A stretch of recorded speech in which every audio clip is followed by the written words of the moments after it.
Halo, assalamualaikum warahmatullahi wabarakatuh. Gimana kabarnya dulur-dulur? Mudah-mudahan kabar baik dan sehat selalu, sehingga bisa beraktivitas dimanapun dulur-dulur berada. Ini saya sedang membuat dudukan untuk spanduk lur, dengan bentangan 6 meter, tingginya semeter 30. Oke lur, pada kesempatan video kali ini seperti biasa lur, saya mau sharing-sharing sedikit, mudah-mudahan ada manfaatnya. Jadi dalam sebuah pekerjaan pengelasan, terutama pengelasan pada joinan-joinan material itu tidak semuanya mulus lur, tidak semuanya joinan itu press. Ada kalanya press. Nah, kalau press kali enak kita ngelasnya, ada kalanya agak renggang, ada kalanya sangat renggang. Nah, di sini saya ingin berbagi sharing tentang pada saat pengelasan pada joinan-joinan yang renggang lur. Pada joinan-joinan yang renggang ini ada beberapa cara untuk mengatasi dalam pengelasan lur. Jadi baik joinan material tipis maupun joinan material yang agak tebal lur. Nah, seperti ini misalnya renggangnya lur. Nah, misalnya seperti ini lur. Nah, ini kan renggang. Ini kalau kita ngelas langsung kan jadi masalah juga lur. Satu lagi ini. Nah, ini renggang juga. Kalau langsung kita ngelas, karena ini material tipis, langsung bolong. Beda halnya dengan material tebal. Kalau yang rapat-rapat, langsung kita las seperti ini aman, langsung bisa dieksekusi loh. Tapi kalau yang renggang-renggang kayak gini, nah, seperti ini, nah, ini ada beberapa cara untuk mengelasnya. Nah, cara pertama ya rata-rata semua tahulah, dengan menggunakan kawat las yang udah dipeprek, disuntik. Nah, seperti ini kan, baru kita las di atasnya. Ini cara pertama, dan semua rata-rata udah paham lah kalau renggang-renggang gini dengan ngelas dikasih dabelan pakai kawat las yang dipeprek. Ini kawat las yang udah dipeprek lor. Itu cara pertama lor. Terus untuk cara kedua, bisa kita las pinggir sini dulu kan, tek. Nah, otomatis di sini daging las-lasan kan menggantung atau menempel di sini, jadi mempersempit gap atau jarak ini. Nah, kalau udah dilas ini kan otomatis ini sempit gapnya atau jaraknya, barulah kita bisa las langsung tek. Itu cara kedua. Terus untuk cara ketiga ini untuk material tebal ya. Biasanya untuk material tebal, kalau material tipis agak susah. Nah, material tebal, nah, kita kalau udah renggang seperti ini, kita tek sebelah sini dulu loh. Tek. Nah, otomatis di sini kan jendol. Lalu kita tek lagi sebelah sini, tek. Nah, jendol kan, tek lagi jendol. Lama kelamaan tonjolan dari cairan las di sini sama di sini, ini nonjol ke sini, yang ini nonjol ke sana, lama kelamaan jadi menyatu. Nah, setelah menyatu baru kita las langsung. Ini biasanya untuk material tebal, langsung las, goyang kanan kiri. Ini kalau material tebal ya lur. Tapi kalau material tipis ini tidak bisa, ini hanya untuk menggambarkan aja lur. Nah, gini. Itu cara ketiga. Jadi saya ulangi, Cara yang pertama adalah untuk material tipis adalah pakai kawat las yang udah dipeprek atau dablingan atau disuntik. Nah gini, baru kawat lasnya kita nyalakan di atas. Nah, cara kedua adalah kita las salah satu sisinya dulu secara penuh sampai ke sini, nah, akhirnya mempersempit gap ini, baru kita las full dari sini ke sini ke sini sini. Nah, cara ketiga untuk material tebal adalah kita las tutul kanan, tutul kiri sampai menyatu. Tutul kanan dulu, tutul kiri dulu, tutul kanan dulu, tutul kiri dulu. Nah, setelah sini tonjolannya udah ke arah sini, yang sebelah sini tonjolan ke arah sini, akhirnya menyatu, barulah kita las secara full dengan goyang kanan kiri. Ini untuk material tebal. Nah, biar jelasnya, biar saya oret-oretin lor. Oke lor, kita lanjut ke oret-oretan lor. Oke, kita lanjut ke oret-oretan. Ini pakai plat, mungkin agak kurang jelas ya. Paling jelas pakai kertas atau pakai keramik. Coba aku cari keramik atau kertas.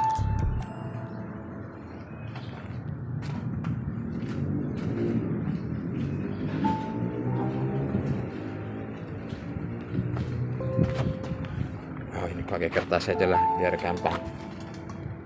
Nah, ini misalnya material 1, ini material 2. Nah,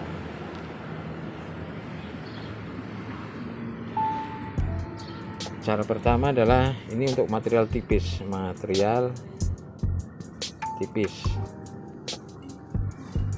Nah, cara yang pertama ini misalnya material 2, ini material 1. Nah, cara pertama adalah dengan cara disuntik, dan semua rata-rata udah paham. Ini kawat las yang sudah dibabrek atau dibuang kulitnya atau flitnya. Nah, tempel di sini. Plak, baru kita las.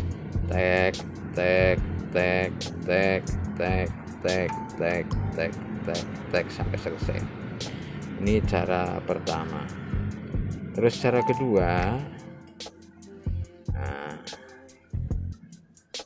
cara kedua ini masih material 1, misalnya ini material 2. Ini masih material tipis juga lor, material tipis juga. Nah, cara kedua adalah kita las sebelah sisi dulu sini. Tek. Nah, sampai habis di ujung gap. Otomatis cairan las yang udah nempel di sini kan menggantung, mempersempit gap atau mempersempit jarak. Nah, kalau emang ini udah sempit, nah, langsung bisa dilas. Misalnya udah mepet gini kan. Nah, ini misalnya udah mepet, nah, langsung bisa dilas, langsung sek. Tapi kalau misalnya memang masih renggang, nah, dari sebelahnya lagi, dari sini lagi, tek.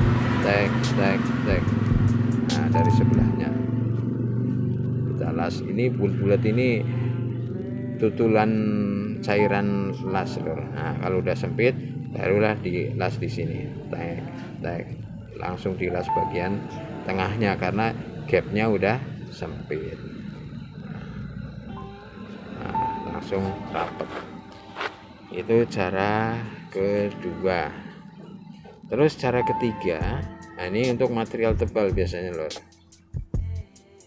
Material tebal ini yang biasa saya lakukan pas saat pengerjaan di lapangan dulu lor. Nah, ini masalah material 1, material 2. Ini material tebal. Ini kalau material tebal kita titik dulu sini, tek. Nah, langsung kita titik dulu sini, tek. Masih kurang, gapnya masih jarang, kita tutup lagi sini ujungnya, tek. Sini lagi tek sampai tonjolan cairan las di sini sama tonjolan cairan las di sini sampai menyentuh atau bergabung.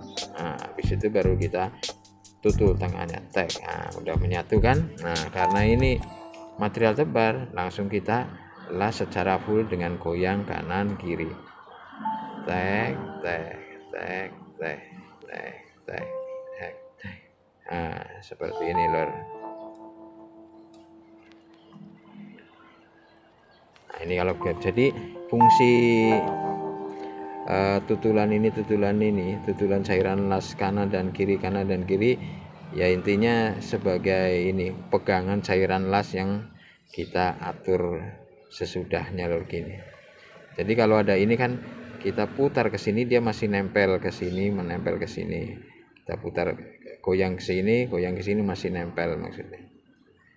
Kalau nggak diginiin dulu, kita las ke sini, goyang ke sini, otomatis jatuh cairan lasnya. Nah, kira-kira seperti itu lur untuk mengatasi pengelasan pada joinan yang renggang-renggang. Nah, kalau renggang tipis seperti ini pakai dablingan kawat las. Kalau yang kedua caranya adalah kita las salah satu sisinya dulu. Setelah udah renggangnya agak nyempit langsung bisa dilas, tapi kalau belum sempit kita las sebelahnya lagi sampai mempersempit gap. Barulah kita las full pakai tutul.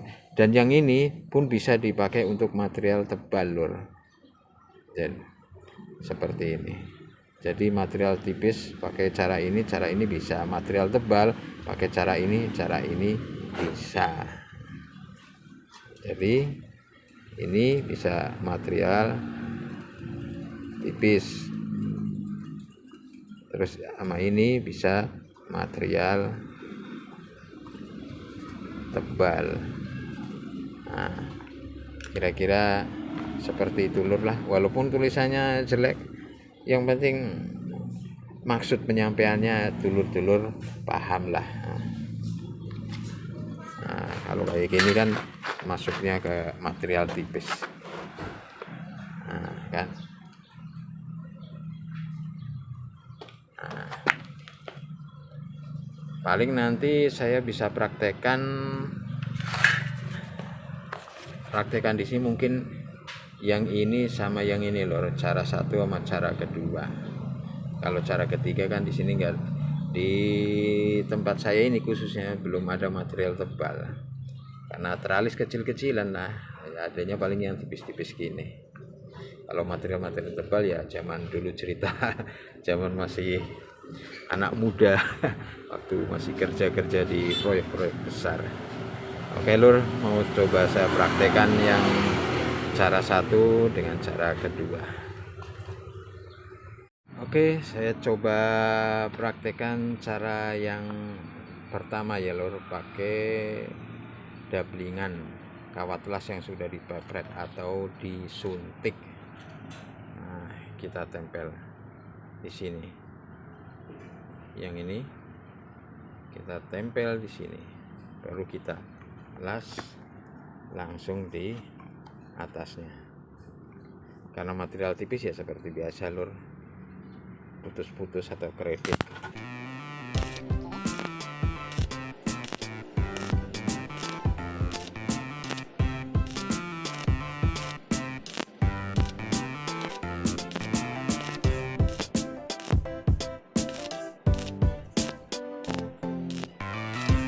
Oke, udah selesai nyobain cara pertama.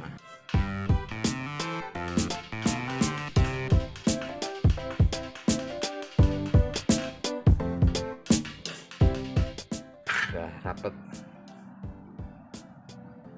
kan lur. Terus kita coba praktekkan cara yang kedua. Cara yang kedua, nah ini kita las pinggirnya dulu, jadi untuk mempersempit gapnya.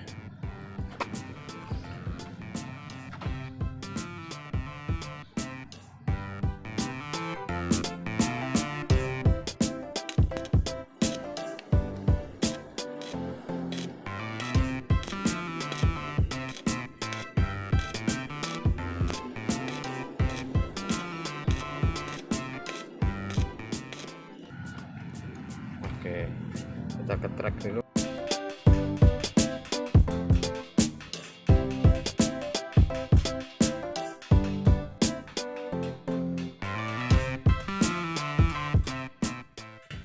Kan mempersempit gap kan lur. Nah, kalau udah sempit gini, ini bisa langsung kita las dengan menggunakan ini dablingan bisa, karena ini diameter kawat lasnya kan kecil. Nah, ini bisa masuk. Tapi di sini saya bukan mau memakai ini karena ingin mencoba memperlihatkan cara kedua lur. Nah, ini gapnya kalau langsung dilas ini masih agak lebar lur, karena di sini gapnya masih agak lebar.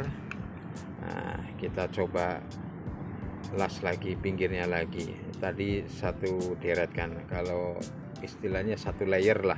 Nah, kita bikin lagi satu layer lagi biar agak sempit lur gapnya.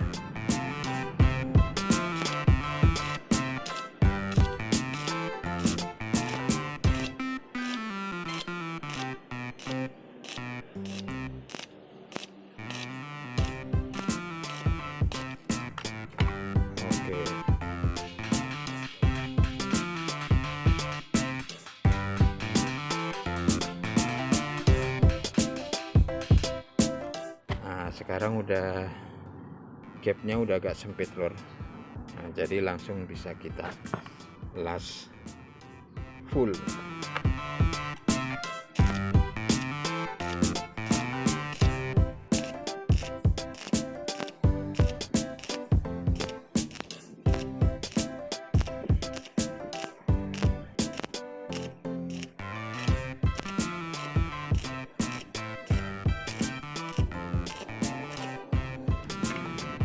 Oke, udah siap.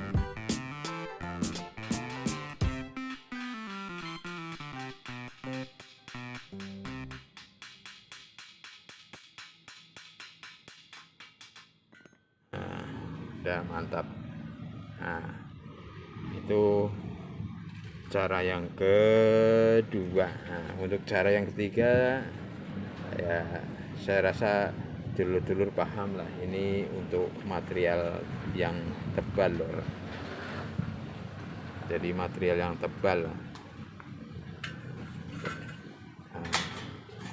kalau di sini saya nggak bisa mempraktekkan karena tak ada material tebal. Biasalah namanya teralis kecil-kecilan lor. Nah, kecuali bengkel pengelasan yang besar. Nah, di situ banyak material tebal seperti bim, plat-plat yang tebal bisa untuk mempraktekannya.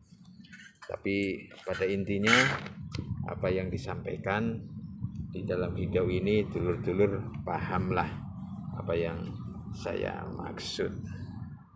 Ya, mudah-mudahan dengan video-video ini bisa memberikan walaupun sedikit ada manfaatnya, khususnya untuk dulur-dulur pemula yang masih belajar mengelas secara mandiri di rumah masing-masing.